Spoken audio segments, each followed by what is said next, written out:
Orde Baru ya, yang waktu itu masyarakat Indonesia sebenarnya banyak yang suka dengan era ini karena mereka anggap ini era stabilisasi dan pertumbuhan. Tagline-nya itu. Dan waktu itu pemerintah Indonesia berjanji ya tidak akan devaluasi mata uang. Nah, ini penting nih, berjanjinya penting nih. Agustus 1971 ya. Setelah berakhirnya nilai sistem tukar, kan kita tahu kalau di dunia itu waktu itu sistemnya Bretton Woods. Yaitu $1 itu ada goldnya di belakangnya, tapi exactly di 1971 dunia ini berubah ya. Berubah jadi sistemnya sebenarnya petrodolar. Karena tadinya USD itu selalu ada goldnya. Tapi mereka butuh mendanai perang Vietnam pada waktu itu ya. Richard Nixon akhirnya lepas ya sistemnya Bretton Woods. Indonesia tuh devaluasi rupiah pas ini terjadi dari 378 menjadi 415 per USD ya.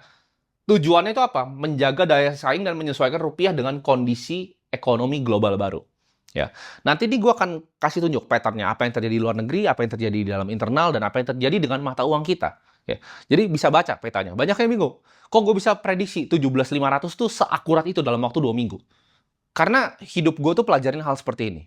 Ini ketika dilakukan, ya waktu devaluasi 378 ke 415, itu pemerintah berjanji, ya kita tidak akan devaluasi lagi. Tapi kita bisa lihat di 1978, ini nggak lama ini kan, 71 ke 78 ya.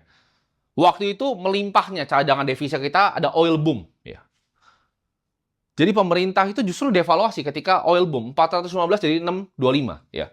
Ini mengantisipasi penurunan harga minyak di masa depan dan mendorong ekspor ibaratnya untuk ekspor-ekspor non migas.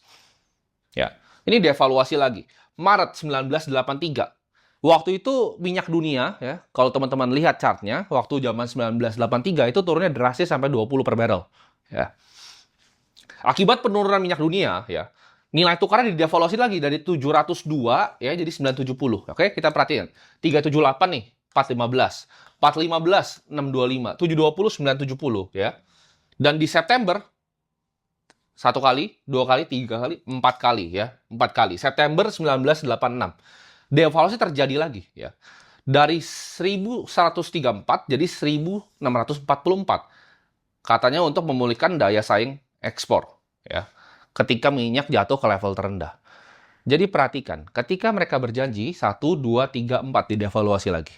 1983 ya di dua era ini kita banyak hutang ya. Hutang kita dalam format apa? Ada banyak dari yen Jepang ya. Dan waktu itu kita kena squeeze ya di hutang yen Jepang ini.